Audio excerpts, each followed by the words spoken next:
حالا رشته سخن را به رئیس ستاد همایش محمد سعید رضایی میدیم.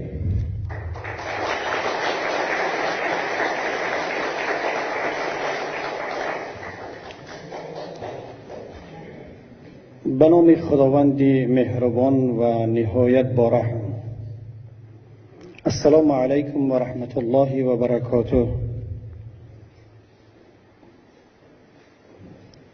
هموطنان عزیز، خواهران و برادران، همه شما را به این روزی فرخنده به روندی مهم تاریخی در تاریخ بعد از استقلال تاجیکستان، روزی به امضا رسی سازشنامه صلح و وحدت ملی تبریک میکنم. حاضرین محترم، رئیس محترم حزب نهضت اسلامی تاجیکستان، مهمانان عالی قدر،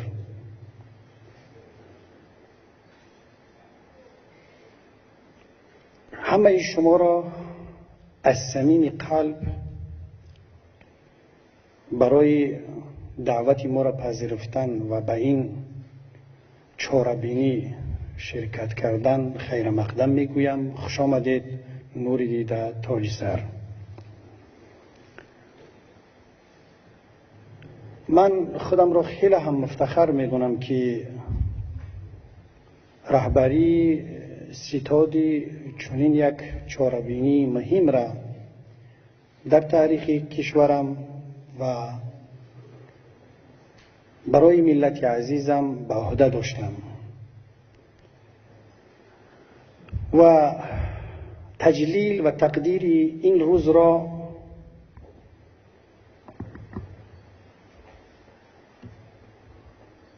یک قرض وجدانی برای ملت عزیزم و برای کشوری بزرگم تاجیکستان و برای کسانی که در این راستا خدمت‌های ارزنده را کردند، از جانبازان، سربازان جان برکف، از رهبران فقید حزب نهضت اسلامی تاجیکستان مرحوم استاد سید عبدالله نوری و استاد محمد شریف همتزاده، اعضایان کمیسیون آشتی ملی، شادروانها حبیب سنگینوف و آتاخان لطیفی و همرئیس کمیسیه آتش بس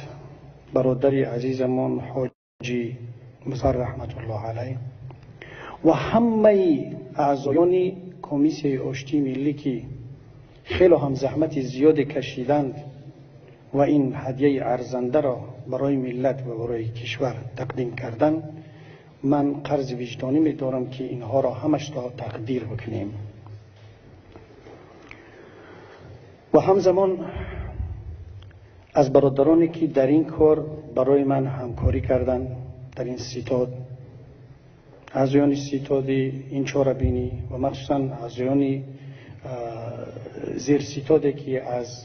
محلی برگزاری چاره‌بینی در آلمان بودند، با همراهی برادر جنت الله معاون رئیس ستاد و رئیس ستاد محلی و همه خواهران و برادرانی که همکاری کردند، از همه ایشان قدردانی میکنم و برای همشون تشکر میگویم. و اینچنین از این کشوری که میزبانی ما را به عهده دارد و این فضا را برای ما مهیا کرده است، از اونها هم قدردانی میکنم، مخصوصا از مقامات کشوری آلمان. و لازم است که برای حاضرین محترم یک بار دیگر برسونیم، همان گونه که در رسانه ها هم خواندن و دیدن، این چاره‌بینی با سعی و تلاش حزب نهضت اسلامی تاجیکستان و دیگر حرکت و گروه ها و شخصیت های سیاسی و فرهنگی و حقوقی که بیرون از تاجیکستان هستند دارد برگزار می شود. و همان گونه که گفتیم، این لازم است که این کار همچون یک قرض وجدانی برگزار بشود. از این جشن، از این عید، اگرچند که حالا با خلافکاری های یک طرف جشن این عید کمرنگ و همون هم به خاطر منفعت یک گروه انجام می شود، اما لازم است که این در هر کجایی که باشد این برگزار شود. بنابراین در این چهاربینی تمام تاجیکان برون مرزی دعوت شدند، صرف نظر از اختلاف نظرهایی که دارند یا اینکه در موقع یا در سیاست یا حتی در اختلافهای مذهبی همه دعوت شدند، ادیبان، شاعران، نویسندگان. و فکر میکنم تا اون جایی که من میدونم بسیاری از این کسانی که دعوت کردیم حضور دارند، اما کسانی هم که با سبب‌های مختلف نتوانستند بیایند آماده هستند که اگر این تکنیکی که حالا در پیش هست به کار بدراید، آماده هم که سخنهای میگفتگی خود را یا اینکه حضور خود را، بودن خود را در اینجا برای ما ارسال بدارند و اگر هم که نشود انشاءالله که در دست برادرها هستند، ثبت آنها و حضور حاضرین محترم تقدیم می‌گردند. باز یک بار دیگر همه شما را خیر مقدم میگویم، خوش آمدید